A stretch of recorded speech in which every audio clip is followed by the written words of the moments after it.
Oui, mon cher collègue, nous venons à la question de Madame Fadila Khattabi à Madame la ministre du Travail. Vous avez la parole, ma chère collègue. Merci, Monsieur le Président.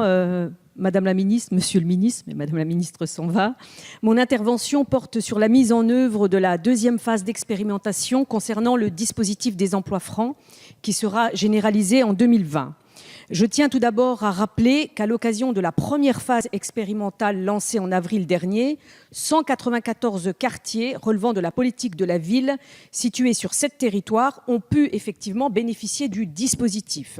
L'objectif visé est de favoriser le recrutement de personnes qui subissent une discrimination, qu'elle soit sociale, géographique ou ethnique, en envoyant un signal fort aux entreprises qui, pour certaines d'entre elles, éprouvent des difficultés de recrutement, mais qui peuvent compter sur les ressources et les talents de ces quartiers. Encore faut-il leur donner une chance.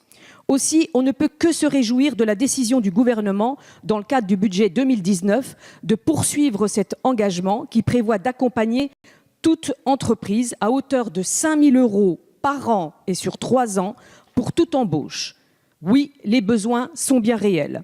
En effet, dans ma circonscription, la commune de Chenôve, classée quartier prioritaire de la métropole dijonnaise, connaît un taux de chômage élevé, avoisinant les 30%.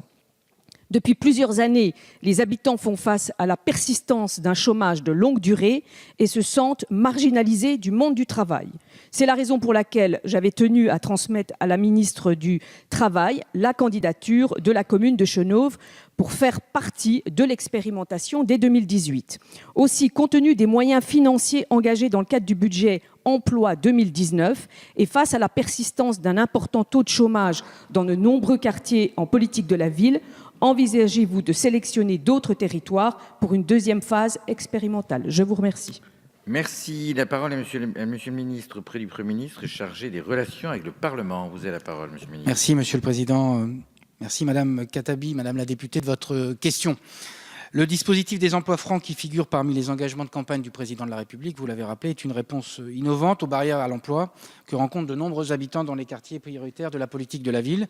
Il vise à répondre aux inégalités que subissent nos concitoyens qui habitent dans ces quartiers en matière d'accès à l'emploi.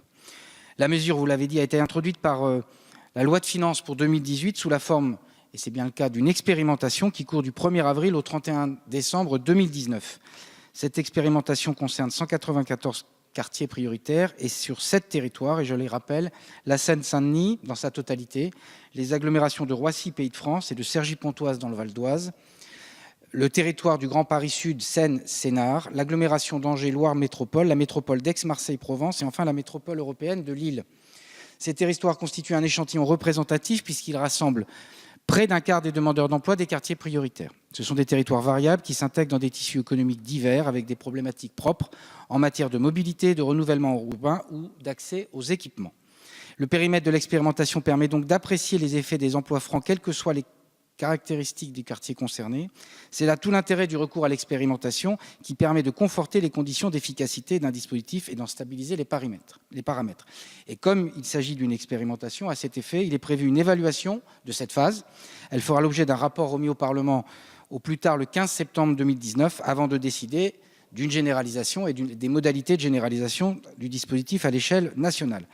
L'expérimentation se déroulant sur une période relativement courte, comme je viens de l'indiquer, et portant sur un échantillon suffisamment représentatif à notre sens, il n'est pas prévu à ce jour de l'élargir à de nouveaux territoires. Je vous remercie. Merci. En réponse, éventuellement, vous avez la parole, ma chère collègue. Merci, Monsieur le ministre, pour votre réponse. Il est vrai que nous sommes de nombreux parlementaires à être un petit peu impatients, donc on va attendre effectivement cette évaluation. Pourquoi il y a impatience? Parce que nous le savons, les discriminations, c'est ce qui met à mal la cohésion nationale, c'est ce qui gangrène notre société. Donc effectivement, il y a une véritable urgence à agir et à agir vite pour faire en sorte de redonner de l'espoir à toutes ces personnes qui se sentent aujourd'hui mises au banc de la société. Je vous remercie.